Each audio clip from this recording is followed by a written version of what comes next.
that's like my favorite decade. I wish I could go back. Y'all remember when we used to watch the box? Yep. Like that was the thing to do. You watch the box. The box would play songs like Jump by Chris Cross. Y'all remember seeing this on the box? Them babies had their clothes on backwards. Like the most amazing thing you ever seen in your life. But, hold on, it gets better. It's another song that's gonna really remind you of the box. Y'all remember that I'll Always Be There For You by Ed Quick? They don't remember DJ. They don't remember Marco. Don't remind them.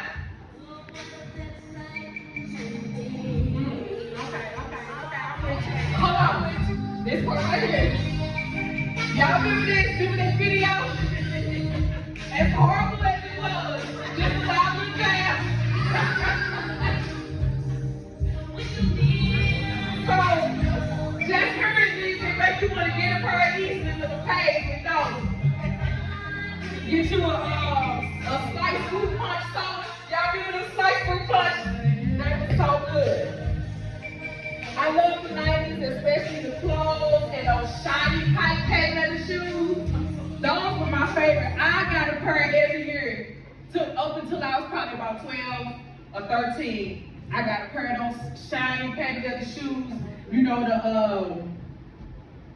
the shoestring was like a ribbon. Y'all remember that? I got a pair every year. And then my daddy bought me a pair of blue college robes. Why did he do that? Oh my goodness. No, that's a good thing. I lost my mind. Them little shiny patent leather shoes was gone. I wanted a pair of college robes. Like, hey, give me a pair of these. Every year I wanted a pair. But what he would do, because we ran our shoes down so bad, he would just get the heel replaced on. Get the leather kind of oiled up a little bit for us. I was a huge fan of MC Lyte. I had a curl, but my hair was cut like hers, like it was. And I had got me some door knocker earrings from the beauty supply. And I fingernail polish on it, so they look tarnished. So that's a little trick for y'all. You go buy some look dollar store jewelry.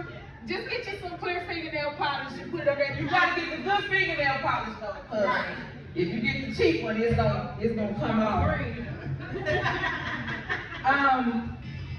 I love the 90s, but that was when everything changed.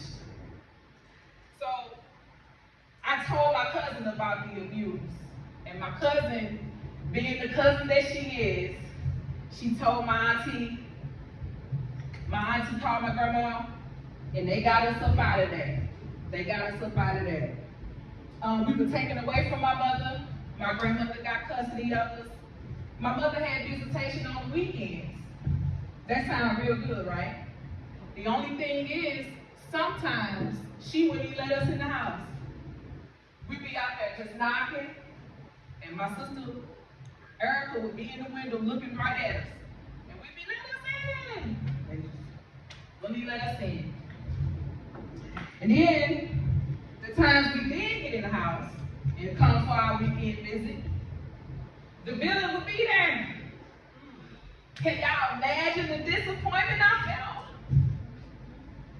It's like, I'm only 11 years old, and this is what I'm dealing with.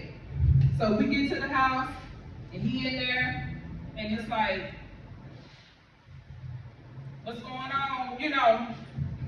But we didn't say anything, and like I said, my mother sometimes, she would lock the door that we slept in, the room that we slept in, she would lock that door from the outside. So I'm assuming that was just her way of trying to protect us. Like I said, since I have to look back on it now, I'm gonna assume that was just her way of trying to protect us. But imagine getting up to go pee in the middle of the night and you can't get out. I really didn't understand what was happening. It was just like, nothing made sense. And like I said, I was only about 11 years old at the time. More time passed. Sometimes we would see her on the weekends, sometimes we wouldn't. And during the times that we didn't get to see her, it was really hurtful to me because I kind of felt like this your fault, right? But I knew that the abuse was wrong. I knew it was wrong. Like, just my little young mind, I knew this is not right. So I didn't feel bad for telling. I felt bad because it's like now I can't see my mother as much as I wanted to see her. And so after that, she would have 3 more children with this wrongdoer. And by this time, I'm like 15, 16 years old. We still doing our weekend visits. But y'all, baby, he got so bold, he ain't leave no more. He just stay at the house. Be all in the kitchen cooking, sitting in the living room watching TV, and I'm like, this what we doing here? So, you know, we just kind of dealt with it. Sometimes when we would go back home, you know, I would let my auntie know, let my grandmother know what was happening, you know, and what could we do really, right? Even though we had got took away from her, it was kind of like, we could call the police, sure, but what are they gonna do? Because, you know, the police want proof. So, he just didn't show any remorse at all. And he was just kind of like, whatever, we'll do what I want.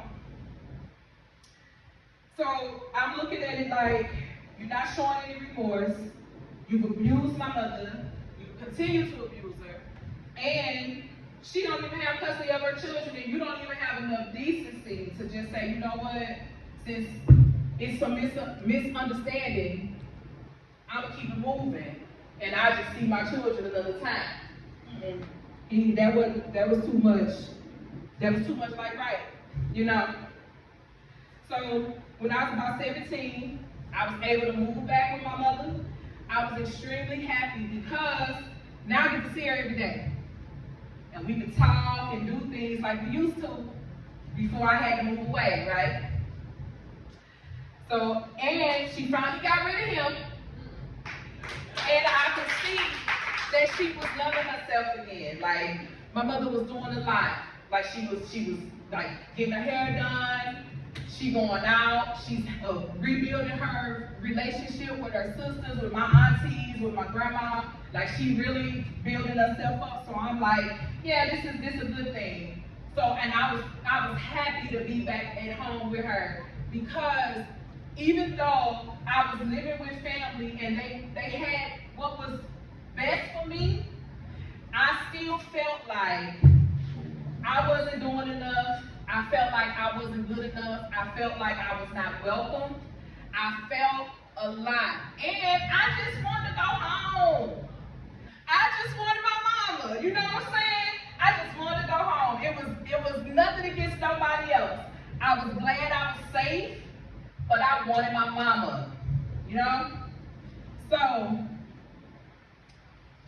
I graduated high school in 1997.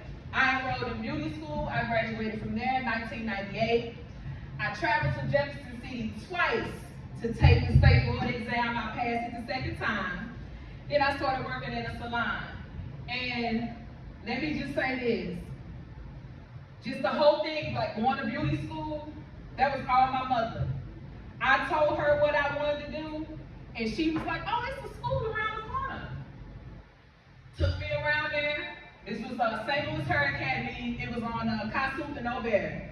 She took me around there, and at the time I was too young to get in because I was still in school. And the woman said, well, when will you be? She said, how old are you? I was like, I'm 17. She said, oh, you old enough.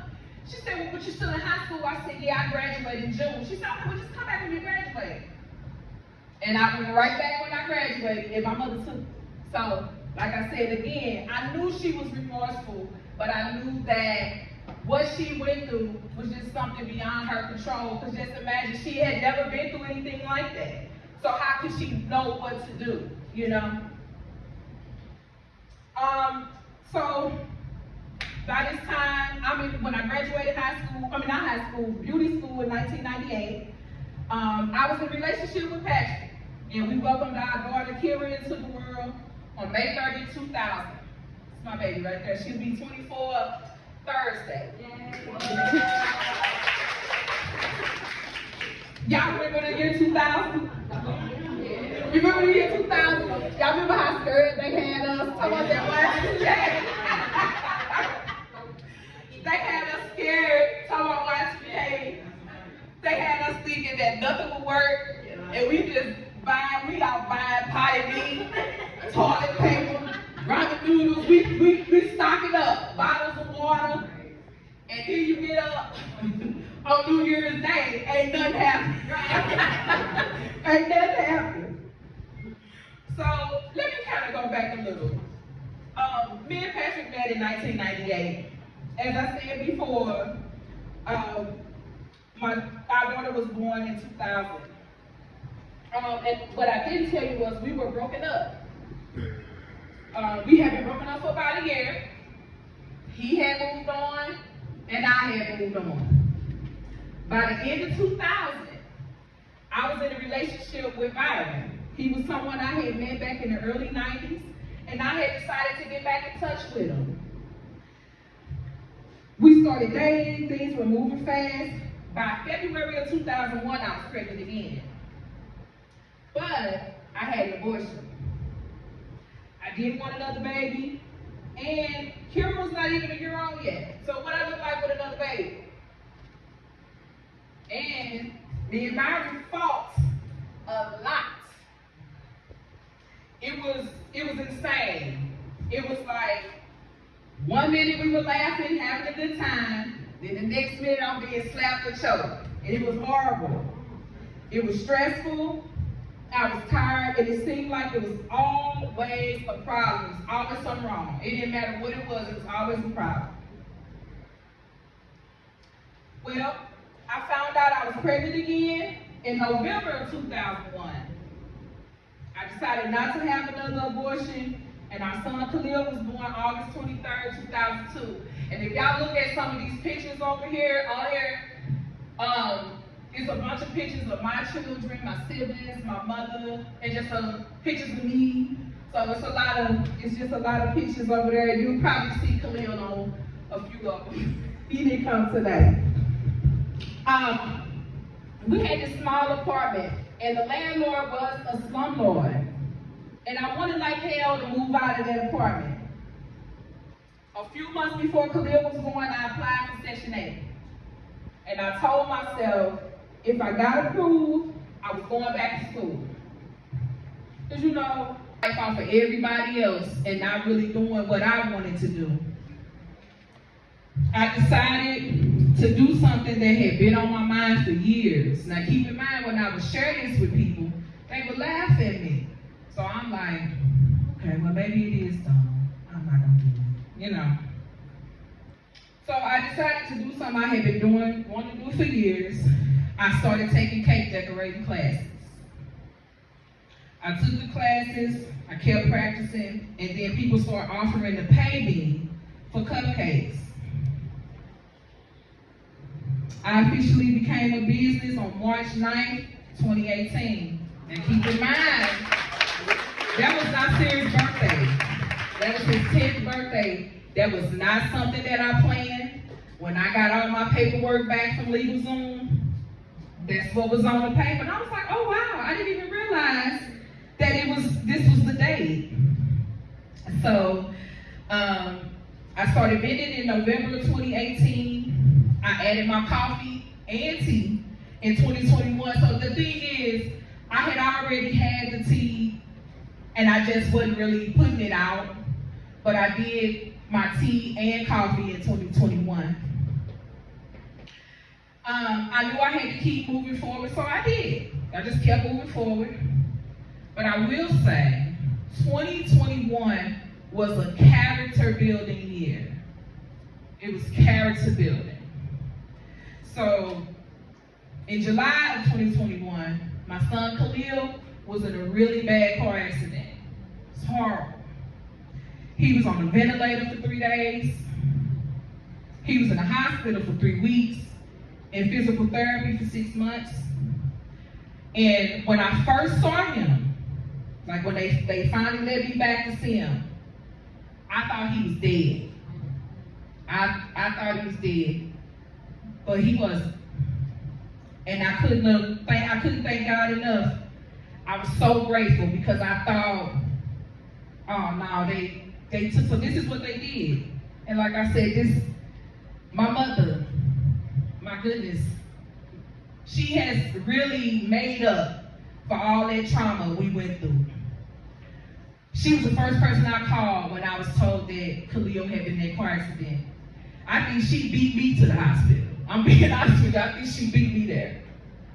So we get there, and when I walked in, I think they knew who I was already, so I was like, oh no, he dead. That was like the first thing I thought, because they knew who I was. So they put us in this little room, and I told my mama, we sit there together, and I said, Mama, I think he did. She said, no, wait a minute now. Just hold on, let's wait and see what the doctor say.